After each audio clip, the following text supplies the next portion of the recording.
What's going on, guys? My name is fakethriller. I'm sitting here with Snoo603, and today we are bringing you a follow-up review of the AEK. This gun is one that we reviewed a while back. I think this was reviewed back before the first initial major patch that changed everything. And in a nutshell, it doesn't matter. This gun is a beast. Okay, thanks for listening. I think I need to take over with this, and pretty much this is all on me. I have a heavy weight resting on my shoulders because yeah. Dude, you just ruined my dramatic sigh. You just Okay, go. Well, now it's just a wash. I mean, I'm out. Okay. Bye. Okay, ready? I was wrong. There, I said it. Yay. This gun is fantastic. I think I believe I gave it a 2 out of 5 stars, and what I had said was that there was a disconnect between me and this gun. I could not be, well, I won't say that I was wrong in that. At first, I put it perfectly. I had a disconnect between me and this gun. It just didn't want to click. Like, I was trying to make it do one thing, was doing another. I just didn't know what to do with it. But the more I've been playing with it, like, recently, this gun's phenomenal. It's got to be one of the best all-around weapons in this game. I would give it a 5 out of 5, to be honest. It is a fantastic gun. Yeah. And I think the reason why I liked it so much better is, I guess, just going the good and downside. Well, actually, no, just the flat-out good side to all these different weapon reviews is I've used so many different guns. I've got almost 50 guns with a service star now. So, kind of being able to figure out all the nuances and being able to adjust to any gun on the fly at this point. Picking up the AEK and understanding, like, okay, where does it excel, and trying to make it perform to that. Like, now I understand that, it's like, okay, wow, this gun, holy fuck, what am I missing out on? Yeah, just to give you guys an idea as to what you're watching, this was the first game of the night that I was using the AEK, and it came after using some other weapons that weren't really up to scratch. And I go 24-0 in this game. It's a flawless TDM.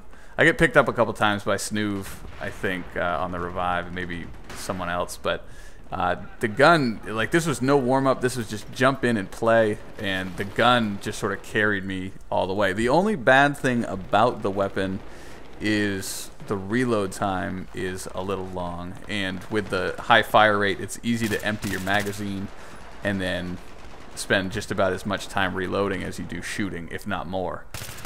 But with proper bullet management and burst fire at long range, it is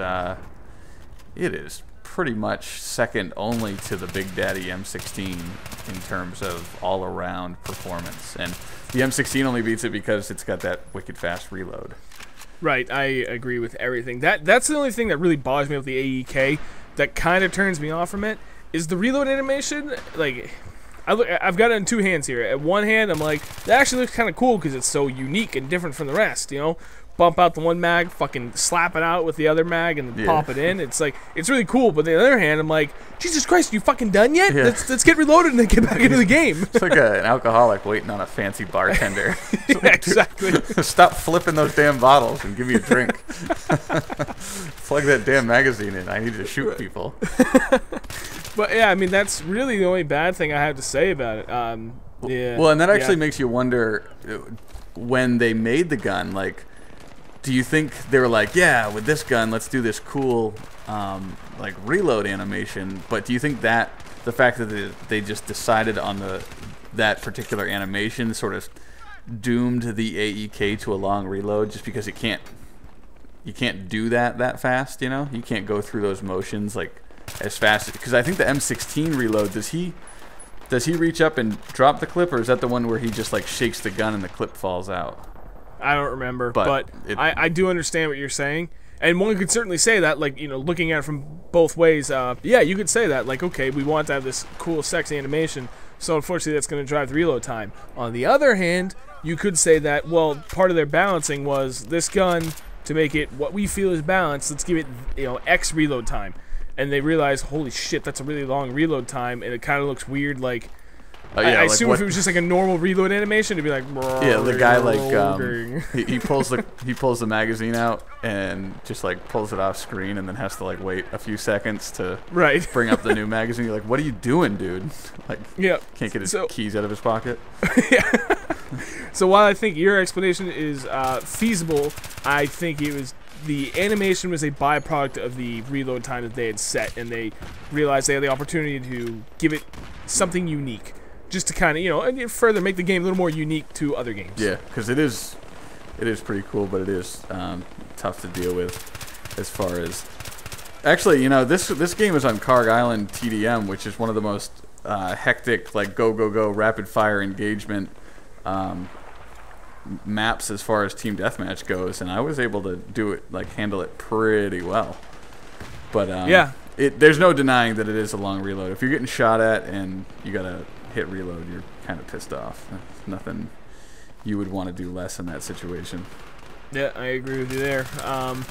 I think that's all that we can say about it. But we did do the 44 Magnum in this review, by the way. Well, that was a dual review. There is nothing else to say about the 44 Magnum other than its pure beastliness. It does make my dick rock hard when I use it. I'm not gonna lie. I pull that thing out and dick is out right behind it. I was gonna say, what are you talking about?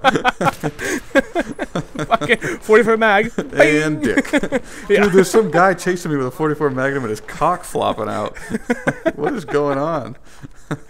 That gun is just awesome. I kind of feel it's almost like a try-hard gun. Like, okay, I want to do well, but at the same time, I kind of want to look, look like a badass. I'm going to use this really slow fire, 6-round revolver. Well, now, and just straight up beast on people. As far as the 44 mag goes, unfortunately, you're not going to see any footage in this review because you're going to continue to watch my AEK game. The 44 mag though feels best. I think part of the thing that makes it so good is it feels like a nice independent weapon. Like it's not obviously not a primary, but you can run around with the 44 Magnum out and do work. Like, because all you got to do is hit 2 to 3 shots. I think 3 maximum, depending if you're like super far away. It's not. I wouldn't say it's the best weapon as far as like a quick pistol swap to finish off an enemy, but as far as like pure all around like getting people dead, it's like probably one of the best guns in the game. Sidearms, sorry, sidearms. I don't want to make it seem like it's better than any primary because that's silly.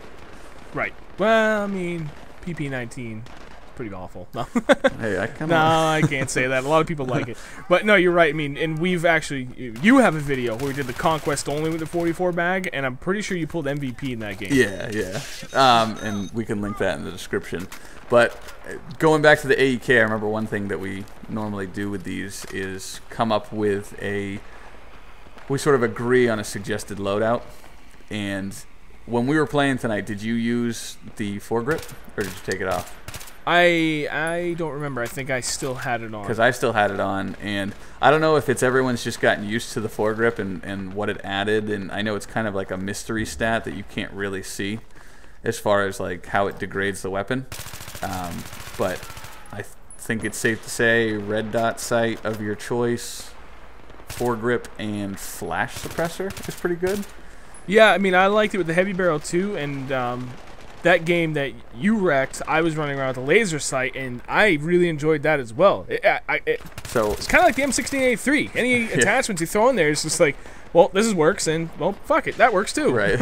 Yeah. So, and I guess I mean I don't really see it being incredibly useful with a bipod. Like I don't think it's worth the time it would take to bipod up. I think that's only worth it with the big LMGs that you can unload 150 rounds without blinking an eye.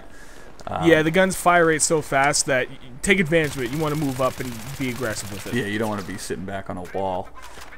So yeah, I think, and then as far as just maintaining your accuracy, a red dot sight is probably the best. So whether it's the Cobra sight or the Hollow or the Reflex sight, you can't really go wrong. But that's pretty much it. As you can see, the game just ended, so we're going to wrap it up. In the review, I think the AEK gets a nice solid 5 out of 5. Yep, I agree with that. All right, and Snoop has admitted his defeat. I do. I'm sorry. I apologize.